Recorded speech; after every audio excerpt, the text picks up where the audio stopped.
Good morning friends. आज है 20 मई और 20 मई के जितने भी टॉप के करंट अफेयर्स हैं सबको हम लोग देखने वाले हैं और सारे क्वेश्चन इंपॉर्टेंट हैं, इसलिए वीडियो लास्ट तक ज़रूर देखिए। साथ ही साथ अगर आप इसकी वीडियो की पीडीएफ चाहिए आपको तो आप टेलीग्राम ग्रुप ज्वाइन कर सकते हैं और one day exam point channel को सब्सक्राइब कर लें, क्योंकि इस पर हर वीडियो अच्छे वीडियो पहले भी आते हैं और इस पे जीएस की बहुत अच्छी तैयारी भी होती है। इस पे वीडियोज़ और जो कॉन्सेप्ट हैं वो ज़्यादा बेटर आते हैं। साथ ही साथ टेलीग्राम जरूर ज्वाइन करें वन डे एग्ज़ाम पॉइंट का, मैं उसका लिंक शेयर करता रहता हूँ बढ़िया बढ़िया जो भी मटेरियल है उनकी। तो आइए पहला क्वेश्चन देखते हैं। वर्ल्ड हाइपरटेंशन डे, विश्व रक्तचाप दिवस कब मनाया गया? तो फर्स्ट क्वेश्चन है वर्ल्ड हाइपरटेंशन डे 17 मई, 18 मई, 19 मई और 20 मई। तो आपको बताइए राइट आंसर इसका। दोस्तों तो ये मनाया गया 17 मई को ही, और 17 मई को एक और इम्पॉर्टेंट डे मनाया गया, world telecommunication and information society day. ये भी डे मनाया गया था 17 मई को। लेकिन इसके अलावा एक हाइपरटेंशन डे है। कई बार क्या होता है कि एग्जाम में ये सब भी पूछ देता है, तो आपको ये ध्यान रखना चाहिए। 18 मई को मनाया गया कौन सा डे बताइए? 18 मई को मनाते हैं म्यूजियम डे, और म्यूजियम डे की जो थीम थी वो मैंने कल के करंट अफेयर्स में बहुत ही अच्छे से डिस्कस किया था। तो मैं फिर से कहता हूँ, डेली सुबह में उठिए और एक टारगेट फिक्स कीजिए, टारगेट को पूरा करने में पूरा दिन बिताइए और आपको हताश नहीं होना है, परेशान नहीं होना है, क्योंकि जो लोग लगे रहते हैं उनका ही सिलेक्शन होता है। जिन्होंने बीच में छोड़ दिया उनकी तैयारी तो बीच में ही छूट जाती है। ठीक है, तो आइए मई महीने के जितने भी दिन हैं उन सबको हम लोग देख लेते हैं। 1 मई को है मजदूर दिवस, जो कि इंटरनेशनल लेबर ऑर्गेनाइजेशन के द्वारा मनाया जाता है। 3 मई को है प्रेस स्वतंत्रता दिवस, जर्नलिज्म विदाउट फेयर और फेवर इसका थीम था। 5 महीने का है 5 मई को है अस्थमा दिवस, वर्ल्ड हैंड वॉश डे, दोनों है 5 मई को। 3 मई को है एक और डे, वर्ल्ड लाफ्टर डे। तो ये आपको याद रखना चाहिए। वर्ल्ड थैलीसीमिया डे और रेड क्रॉस डे कब है बताइए? वर्ल्ड थैलीसीमिया डे और रेड क्रॉस डे है 8 मई को। 12 मई को है इंटरनेशनल नर्स डे और इसकी थीम थी nursing the world to health. अंतर्राष्ट्रीय नर्स दिवस थी 12 मई को। सिक्किम राज्य की स्थापना दिवस 16 मई को। 18 मई को मैंने बता दिया। 20 मई को है मधुमक्खी दिवस और 20 मई को है माप विज्ञान दिवस। मतलब कि आज है माप विज्ञान दिवस, यही आज आपको पता होना चाहिए। मेजरमेंट डे कब है? और 20 मई को है मधुमक्खी दिवस भी। तो ये दोनों चीज़ें आपको ध्यान रखनी है। 23 मई को है कछुआ दिवस। 25 मई को है थायराइड दिवस। आपने देखा हाइपरटेंशन डे है कब? 17 मई को, और थायराइड डे है 25 मई को। 29 मई को है एवरेस्ट दिवस और 30 मई को है गोवा राज्य की स्थापना दिवस। 31 मई को एंटी टोबैको डे। तो आई होप इतने सारे आपके फैक्ट्स रिवीजन हो गए होंगे। आगे बढ़ते हैं। इजराइल के 5वीं बार पीएम कौन बन गए? 5th time PM of Israel. तो बेंजामिन नेतन्याहू, एंटोनियो कोस्टा, जनेसा जनसा और सना मारिन। तो ये बन गए हैं बेंजामिन नेतन्याहू। बेंजामिन नेतन्याहू 5वीं बार इजराइल के पीएम बन गए हैं। और बात हो रही है इजराइल की, तो इजराइल की राजधानी है जेरूशलम, यरूशलम या जेरूशलम, तीनों कहते हैं इसे। और ये जो है इतना इम्पॉर्टेंट है, इससे आपको रिलेटेड फैक्ट्स आपको याद होने चाहिए, आपको पता होना चाहिए। ठीक है, तो सबसे ज़्यादा तो ये जो है इज़राइल, आपको यहाँ देख सकते हैं जेरूशलम है और तेल अवीव है। तेल अवीव से आपको क्या याद आता है? अभी कुछ दिन पहले इजराइल ने तेल अवीव स्ट्रीट का नाम बदलकर टैगोर स्ट्रीट कर दिया है। तो most important and VVI question. Israel की राजधानी मैंने बताई जेरूशलम, आपने देख भी लिया है। और इसमें ही अमेरिकन एम्बेसी को शिफ्ट कर दिया गया है, पहले ये तेल अवीव में था। ठीक है, तो मोस्ट इम्पॉर्टेंटली आपको ये सारे फैक्ट्स ध्यान रखना है। यहाँ की संसद का नाम है नेसेट, क्योंकि कई बार ये पूछा गया है। आपको एक चीज़ कमेंट करके बताना है कि जो बेंजामिन नेतन्याहू हैं ये किस पॉलिटिकल पार्टी से हैं, किस राजनीतिक पार्टी से जुड़े हुए हैं। ये बहुत इंपॉर्टेंट और कई बार ये पूछ भी दिया जाता है एग्ज़ाम में। तो आइए इसके अलावा कोई और भी चीज़ें देखते हैं। ये है स्वेज कनाल, जो कि मेडिटेरेनियन सी या भूमध्य सागर को लाल सागर से जोड़ता है। और इजराइल के ऊपर है लेबनान, जिसकी राजधानी है बेरूत और पाउंड यहाँ की करेंसी। सीरिया की राजधानी है दमस्कस और यहाँ की जो करेंसी है वो है सीरिया की पाउंड। आप इजराइल के अगर बगल में देखते हैं तो एक छोटा सा देश है जॉर्डन। जॉर्डन की राजधानी है अम्मान और जॉर्डनियन दिनार यहाँ की करेंसी है। साइप्रस, साइप्रस की राजधानी है निकोसिया। ठीक है। नेक्स्ट अगर हम बात करें इराक की, तो इराक की राजधानी है बगदाद, और बगदाद इराक की करेंसी है दिनार। यूफ्रेटस, या फिर इसको हिंदी में कहते हैं यूफ्रेटस को दजला और फरात नदी की सभ्यता, ये इराक की सभ्यता ही है। ठीक है, द यूफ्रेटस एंड टिग्रिस आप यहाँ देख सकते हैं। ये रहा ईरान। और दो चीज़ें आपको याद रखनी है, स्ट्रेट ऑफ हॉर्मुज और स्ट्रेट ऑफ बाबल मंडेब। ये है स्ट्रेट ऑफ बाबल मंडेब और ये है straight of Hormuz. Straight of Hormuz the gulf को अरबियन सी से जोड़ता है, स्ट्रेट ऑफ बाबल मंडेब ये जोड़ता है रेड सी को अरबियन सी से। तो यहाँ है straight of Babal Mandeb. Yemen है, यमन की राजधानी सना है और ओमान की राजधानी मस्कट है। तो चलिए आप लोगों के लिए अभी क्या क्वेश्चन है, सऊदी अरेबिया की किंग का नाम, वहाँ की कैपिटल और करेंसी, दोनों चीज़ें आपको कमेंट करके बतानी है। तो अगले क्वेश्चन की तरफ बढ़ते हैं। Wuhan city dispatch from a quarantined city, ये बुक है, क्या है, Wuhan diary dispatched from a quarantine city, book launched by. चूँकि कोरोना वायरस बहुत ज़्यादा न्यूज़ में है और वुहान शहर से ही ये निकला था, तो आपको ये याद होना चाहिए क्योंकि बहुत बार ये पूछ लिया जाता है डायरेक्ट। ठीक है। अब इस पुस्तक को किसने लिखा है, तो ये लिखने वाली हैं फांग फांग, और इन्होंने अपने एक्सपीरियंस को इसमें शेयर किया है। पीटर हैंडके कौन है, तो इन्हें 2019 का नोबेल साहित्य पुरस्कार दिया गया। 2019 का नोबेल साहित्य पुरस्कार इन्हें दिया गया है। चलिए, तो अगर आपने अभी तक चैनल को सब्सक्राइब नहीं किया है तो कर दीजिए और बेल आइकन को जरूर प्रेस करिए। बेल आइकन को अगर आप प्रेस करते हो तो आपके पास टाइमली नोटिफिकेशन पहुंच जाता है। मेरे पास बाद में बहुत लोग कमेंट करते हैं कि सर मुझे नोटिफिकेशन ही नहीं मिला, तो सिर्फ सब्सक्राइब करने के साथ बेल आइकन को दबाना शुरू करें और उससे होगा टाइमली आप अपडेट रहेंगे। और रिजल्ट उनका ही होता है जो टाइम से साथ चलते हैं, टाइम के साथ रहते हैं।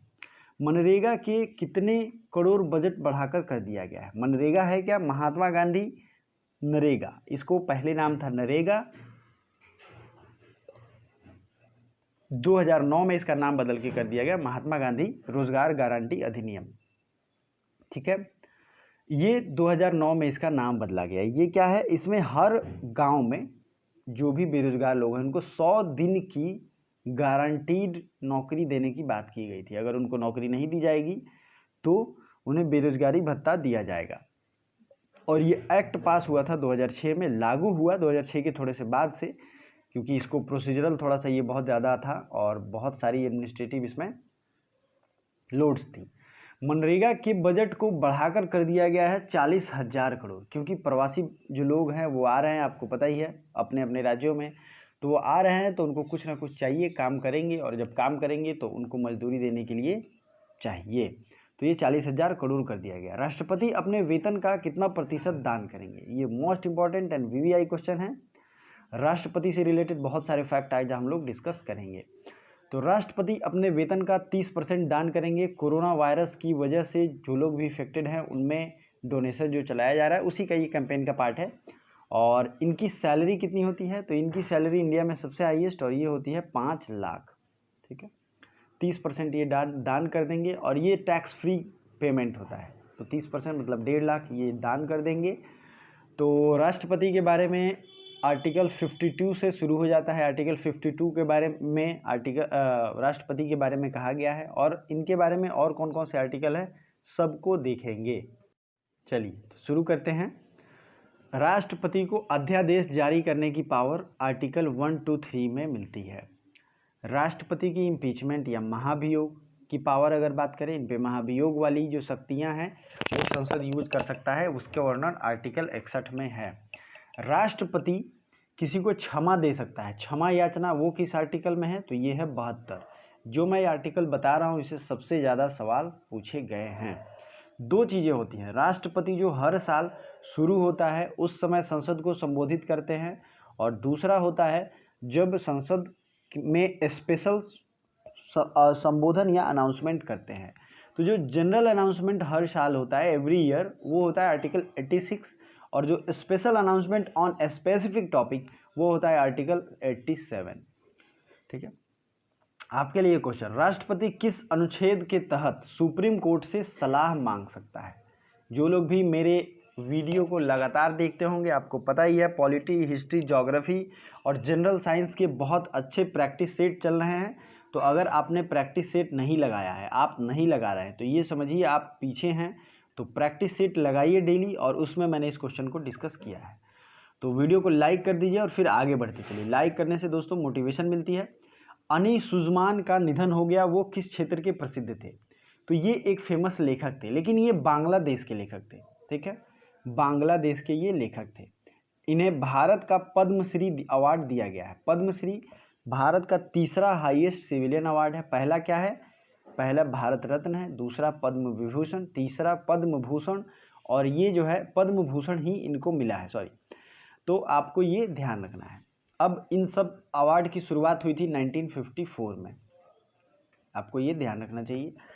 और ये चूँकि बांग्लादेश के हैं, तो इन्हें क्यों दिया गया था भारत में पद्मा अवार्ड जो हैं? इसलिए क्योंकि इन्होंने बांग्लादेश की जो लिबरेशन वॉर हुई थी उसमें बहुत अच्छा कंट्रीब्यूशन किया था। बहुत रिवोल्यूशनरी राइटर थे ये। ठीक है, तो सुधीर धर, इनका भी कुछ दिन पहले देहांत हुआ था। वो एक फेमस कार्टूनिस्ट थे, तो आपको याद रखना चाहिए, बहुत सारे पेपर में उनके छपते थे। राष्ट्रीय प्रवासी सूचना प्रणाली ये किसने बनाया है? National migrant information system developed by, तो NDNA, NDMA, CSIR, ICAR। तो ये हैं NDMA, national disaster management authority के द्वारा ये पोर्टल सिस्टम लॉन्च किया गया है। डिजास्टर मैनेजमेंट अथॉरिटी ने ये इसलिए लॉन्च किया है ताकि इससे जो है रिकॉर्डेड डाटा सबके सामने रहे और सारी इंफॉर्मेटिव चीज़ों को एक जगह कलेक्ट करके रखा जा सके। ठीक है, तो आई होप ये वीडियो आपको अच्छी लग रही है। अच्छी लग रही है तो लाइक ज़रूर कर दें, और अगले क्वेश्चन की तरफ बढ़ते हैं। चरण पादुका पहल किस राज्य ने शुरू किया है? तो आपने न्यूज़ में भी देखा होगा कि कई लोग जो है पैदल ही अपने घर की तरफ चले जा रहे हैं, और मतलब कि इतनी ये जो पेंडेमिक फैली है इसकी वजह से प्रॉब्लम कितनी ज़्यादा है। तो हम लोग बहुत लकी हैं यार कि घर में रह के पढ़ पा रहे हैं। उन लोगों के बारे में ज़रा सोचिए जो पैदल ही अपने घर को 1000 किलोमीटर की दूरी तय करने के लिए निकल आए हैं, और उनके चरण में पैर में एक चप्पल भी नहीं है। तो ये बहुत दुखद बात है। तो आप लोगों को ये एक तरीके से मोटिवेट रहना चाहिए। बहुत लोग निराश हो जा रहे हैं, मेरे कई स्टूडेंट भी हैं। तो आप निराश नहीं होइए और मुझे कमेंट करिए कि सर मैं निराश नहीं हूँ, मैं मोटिवेटेड हूँ। सेल्फ मोटिवेटेड रहिए, और जल्द ही मैं एक मोटिवेशनल वीडियो लेकर आ रहा हूँ आपके लिए। तो चरण पादुका पहल जो है ये मध्य प्रदेश की सरकार ने लॉन्च किया है। जो कारण था मैंने आपको कारण बता ही दिया है। और चरण पादुका तो लॉन्च किया ही है, इसके साथ साथ मुख्यमंत्री जन संबल योजना किसने लॉन्च किया है? ये भी मध्य प्रदेश ने। दूसरा है योजना, अगर बात करें तो जीवन अमृत योजना, ये भी लॉन्च किया गया है। किसके द्वारा? मध्य प्रदेश की सरकार के द्वारा। मध्य प्रदेश के सरकार ने सबसे पहला भोपाल में कचरा क्लिनिक बनाया था। कचरा क्लिनिक भारत का भोपाल में। और कचरा कैफ़े कहाँ है? तो ये छत्तीसगढ़ के अंबिकापुर में है। दोनों चीज़ों में डिफरेंस है। ठीक है, मध्य प्रदेश के CM की अगर बात करें तो CM है क्या नाम है CM का? CM है शिवराज सिंह चौहान, जो कि भाजपा के चौथी बार बने हैं। और यहाँ के गवर्नर आपको लालजी सिंह टंडन। उत्तर प्रदेश की अगर बात करें तो उत्तर प्रदेश के हैं योगी आदित्यनाथ, आनंदीबेन पटेल। राजस्थान और पंजाब दोनों के CM और गवर्नर को आपको कमेंट करके बताना है। तो ये रहा भारत का मैप, और आइए इसमें जो है कुछ कुछ इंपॉर्टेंट चीज़ों को देखेंगे, समझेंगे। और ये अपडेटेड न्यू मैप है। तो सबसे पहले ओवरव्यू भारत का लेते हैं। मैंने मैप सीरीज स्टार्ट किया है, मैप सीरीज़ का चौथा पार्ट आएगा। तो जिन लोगों ने भी मैप वाली वीडियो नहीं देखी है, जिनको मैप समझने में प्रॉब्लम होती है, वो उसको देख के हेल्प ले सकते हैं। तो चलिए, मध्य प्रदेश की राजधानी है भोपाल, और इसे झीलों की नगरी से भी संबोधित करते हैं, और भारत का दिल भी कहते हैं मध्य प्रदेश को। भारत का टाइगर स्टेट भी है, आपको ये भी याद रखना चाहिए। तो ये सारी चीज़ मध्य प्रदेश के बारे में कहते हैं। आइए, मध्य प्रदेश के जो भी नेशनल पार्क हैं उनसे सबसे ज़्यादा सवाल पूछे गए हैं, और बड़े क्यूट क्यूट नेम है। Kanha national park, Madhav national park, Pench national park, Panna national park, ठीक है, Van Vihar national park, Bandhavgarh national park, fossil national park, और एक है सतपुरा नेशनल पार्क। ये जो है ये सब के सब हैं कहाँ? मध्य प्रदेश में। अब मध्य प्रदेश से जिसकी भी बाउंड्री लगती है उसके भी नेशनल पार्क हम लोग देखेंगे। तो आप नीचे देखेंगे तो महाराष्ट्र है, महाराष्ट्र में और मध्य प्रदेश में एक नेशनल पार्क सेम है, उसका नाम है पेंच। नाम सेम है, अलग नहीं है, ठीक है। तो पेंच नेशनल पार्क महाराष्ट्र में भी है। और कौन कौन सा है बताइए? चंदोली नेशनल पार्क, गुगा माल नेशनल पार्क, नावे गांव national park, Sanjay Borivali national park. दोस्तों अगर आपको प्रैक्टिस सेट और इस नेशनल पार्क पे वीडियो चाहिए तो ज्योग्राफी का डिस्क्रिप्शन, ज्योग्राफी के प्लेलिस्ट का डिस्क्रिप्शन नीचे दिया गया है, वहाँ जाइए डिस्क्रिप्शन बॉक्स से और आराम से जाके वीडियो सर्च करके आप देख सकते हैं, ज्ञान को बढ़ा सकते हैं। अब बात करते हैं गुजरात से। तो गुजरात का आपको पता ही है, Vansda national park, marine national park, blackbuck national park और गिर नेशनल पार्क, ठीक है। राजस्थान के बारे में, तो राजस्थान जो है इसकी राजधानी है जयपुर और इसे वर्ल्ड हेरिटेज साइट में भी शामिल कर लिया गया है। जयपुर को पिंक सिटी कहते हैं और इस जयपुर शहर को जयसिंह द्वितीय ने बनवाया था। और जयसिंह द्वितीय ने और भी बहुत सारी चीज़ जैसे जंतर मंतर का भी निर्माण कराया था, तो आपको ये ध्यान रखना चाहिए। नेक्स्ट अगर बात करें मध्य प्रदेश, तो छत्तीसगढ़ है। छत्तीसगढ़ में 2 नेशनल पार्क हैं जो कि सबसे ज़्यादा पूछे जाते हैं, इंद्रावती और Kanger valley national park. 2 national park ये हो गए और एक तीसरा है जिसका नाम है गुरु घासीदास, ये नेशनल पार्क है छत्तीसगढ़ में, ठीक है। तो चलिए आगे की तरफ बढ़ते हैं। और ये नेशनल पार्क्स इसलिए ज़रूरी हैं क्योंकि ये एग्जाम में पूछे जाते हैं। तो चलिए वीडियो को लाइक करिए और आगे बढ़ते चलते हैं। वीपो के नए डायरेक्टर जनरल हैं देरेंग टांग, वर्ल्ड इंटेलेक्चुअल प्रॉपर्टी ऑर्गेनाइजेशन। इसकी स्थापना 1967 में हुई थी और ये इंटेलेक्चुअल प्रॉपर्टी जो भी होते हैं उनकी राइट्स की रक्षा करना इनका काम है, वीपो। तो आपको ये याद रखना चाहिए। नेक्स्ट है इंटरनेशनल म्यूजियम डे। आपको मैं इसके बारे में बता चुका हूँ। इंटरनेशनल म्यूजियम डे मनाया जाता है 18 मई को और इसका थीम क्या है? Museum for equality, diversity and inclusion, ये इसकी थीम है। अच्छा, वर्ल्ड इंटेलेक्चुअल प्रॉपर्टी ऑर्गेनाइजेशन तो आपने देख लिया, लेकिन और बाकी सारे ऑप्शंस को जरूर देखिए। रॉबर्ट एस्बोडो, इन्होंने WTO के पद से इस्तीफा दे दिया है, हेड के पद से, और WTO का हेडक्वार्टर है जिनेवा में। वीपो का हेडक्वार्टर कहाँ है ये मैंने कल बहुत अच्छे से बताया था। वीपो का हेडक्वार्टर आपको कमेंट करके बताना है। टेड्रोस धानोम, ये हैं WHO के प्रेसिडेंट और WHO का हेडक्वार्टर कहाँ है? तो ये है, बताइए कहाँ है WHO का हेडक्वार्टर? ये है जिनेवा, स्विट्जरलैंड में। एंटोनियो ग्यूतरेस, ये पुर्तगाल से हैं और ये UN के सेक्रेटरी जनरल हैं और इससे पहले थे बान की मून, ठीक है दोस्तों। इन सब चीज़ों को याद रखना है और क्योंकि इन्हीं से सवाल आते हैं। Museum for equality, diversity, inclusion इसका कॉन्सेप्ट था। अगर आपने वनडे एग्जाम पॉइंट को नहीं सब्सक्राइब किया है, सब्सक्राइब कर लीजिए, बेल आइकन दबा लीजिए और PDF के लिए टेलीग्राम ग्रुप जरूर ज्वाइन कीजिए, ठीक है। और बाकी आपको अगर करंट अफेयर्स की जो फाइल है, जो PDF मैंने रेडी की है, जो सितंबर मंथ से अभी तक है, खरीदनी हो तो अमित सिंह आर्या फेसबुक ID और इंस्टाग्राम ID पे आप मुझसे पूछ सकते हैं। कैसे खरीदना है मैं बताऊंगा आपको। अम्फान क्या है? अम्फान ये जो है न्यूज़ में भी काफ़ी चल रहा है और ये बे ऑफ बंगाल का एक तरीके से, उड़ीसा की अगर बात करें तो बहुत परेशान करने वाला ये चक्रवात है और इस पर एक स्पेशल वीडियो मैं सोच रहा हूँ लेकर आने के लिए। तो अम्फान जो है ये एक चक्रवात है, साइक्लोन है और ये हो सकता है कि सुपर साइक्लोन भी हो जाए, तो आपको ये ध्यान रखना है, ठीक है। कई तरीके के वैक्सीन जैसे कि केंद्र सरकार ने लॉन्च किया था कोबास 6800, ये क्या था? ये एक टेस्टिंग मशीन थी और ये एक ऐसा टेस्टिंग मशीन है जिसमें 1200 लोगों का टेस्टिंग रिजल्ट 24 घंटे के अंदर पता चल जाएगा। तो ये जरूरी याद रखिएगा, कोबास 6000 जो है ये एक टेस्टिंग मशीन है। Thermal corona combat head gear किसने लॉन्च किया है? तो ये लॉन्च किया गया है दिल्ली की सरकार के द्वारा। Thermal corona combat head gear आप समझ ही रहे हैं क्या होता है। दिल्ली जो है ये इस तरीके से आर्टिकल 60 कॉन्स्टिट्यूशनल अमेंडमेंट 69 में इसके और पावर्स इसको बढ़ा दिए गए। NCR वगैरह रिलेटेड हैं दिल्ली से और NCR में आपको ये पता होना चाहिए कि दिल्ली के अलावे 3 स्टेट और हैं, हरियाणा, UP और राजस्थान। इन तीनों को मिला के NCR को बनाया गया है, ठीक है। दिल्ली के CM अरविंद केजरीवाल आम आदमी पार्टी से और इन्होंने काफ़ी सीटें भी जीती थी, आपको ये पता होना चाहिए और इलेक्शन भी पास हुआ था, इसलिए आपको याद रखना है। चंडीगढ़ पंजाब की राजधानी और हरियाणा की भी राजधानी है। चलिए, तो ये हो गया आत्मनिर्भर सहाय योजना ये किस राज्य सरकार की है? तो ये है गुजरात सरकार की। और आज के लिए 14 नंबर क्वेश्चन आपके लिए है, राजीव गांधी किसान न्याय योजना ये किस राज्य ने लॉन्च किया है? विथ फुल डिटेल, जो भी इसके और इम्पोर्टेंट इन्फॉर्मेशन आपको पता है फुल ईमानदारी से आप रिवीजन करते हुए मुझे कमेंट करोगे। और लास्ट तक वीडियो देखने के लिए दिल से धन्यवाद। Thank you so much. Bye for now.